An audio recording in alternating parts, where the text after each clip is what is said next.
ఇవాళ ఒక ముగ్గురు గురించి చెప్తా. పిసినారి, పొదుపరి, విచ్చలవిడిగా కట్ చేసేటోడు. ఈ మాట వినంగానే వీడియో స్క్రోల్ చేస్తున్నారని నాకు అర్థమైంది. పూర్తిగా చూస్తే నేను ఏం చెప్తున్నానో మీకు అర్థమైతుంది కదబ్బా. ఫస్ట్ పిసినారి. పిసినారంటే పైసకు 10 ముళ్ళేసి తను తినడు, తన పిల్లలకు పెట్టడు, చూసుకో మురిసేటోడు. పిల్లికి కూడా పిడిసేయడు, తను సంపాదించింది తను అనుభవించడు, పిల్లలకు పెట్టడు, ఎవలకు పెట్టడు. లాస్ట్ కి అది దాసి దాసి దయ్యాల పాలైనట్టు ఎవన్ పాలో అవుతుంది. ఇక నెక్స్ట్ విచ్చలవిడిగా ఖర్చు చేసేటోడు. రేపటి భవిష్యత్ కోసం ఆలోచించకుండా ఇలా 10కి ఇంకో 10 కలిపి ఖర్చు పెడతాడు. ఉన్నది ఒకటే జన్మ, మంచిగా ఎంజాయ్ చేయాలి, మళ్ళా ఉడతామా అంటాడు. ఇట్లా సంపాదించినట్టు ఖర్చు పెడితే కొన్ని రోజులకు అప్పుల పాలవుతాడు.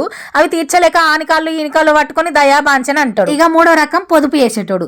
వీళ్ళకి ఎక్కడ ఖర్చు పెట్టాలో, ఎక్కడ తగ్గియాలనో, భవిష్యత్ అవసరాల కోసం ఎంత దాయాలనో అన్ని తెలుసు.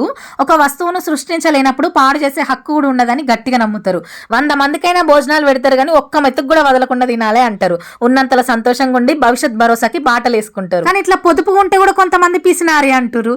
ఇప్పుడు చెప్పిన దాంట్లో పిసినారికి పొదుపరికి తేడా ఏందో అర్థమైంది కదా. మొన్న కూలర్ని చదువుకొని పెట్టినాం కదా, అప్పుడు అందరూ మమ్మల్ని పిసినారి అన్నారు. అట్లా అంటే మాకేం బాధ లేదు. కానీ పిసినారికి పొదుపరికి తేడా తెలియకుండా ఉన్నారు కదా, వాళ్ళని చూస్తేనే బాధ అనిపిస్తుంది. ఇంకొకళ్ళు ఇంటి ముందట గంత పెద్ద కారు ఉంది, కనీసం 5K లేవా అన్నారు.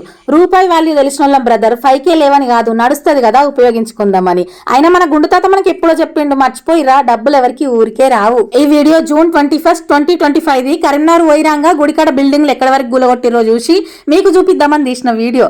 ఇప్పటి కుదిరింది పెట్టడానికి. నచ్చితే లైక్ చేసి అయితే మర్చిపోకుర్రి.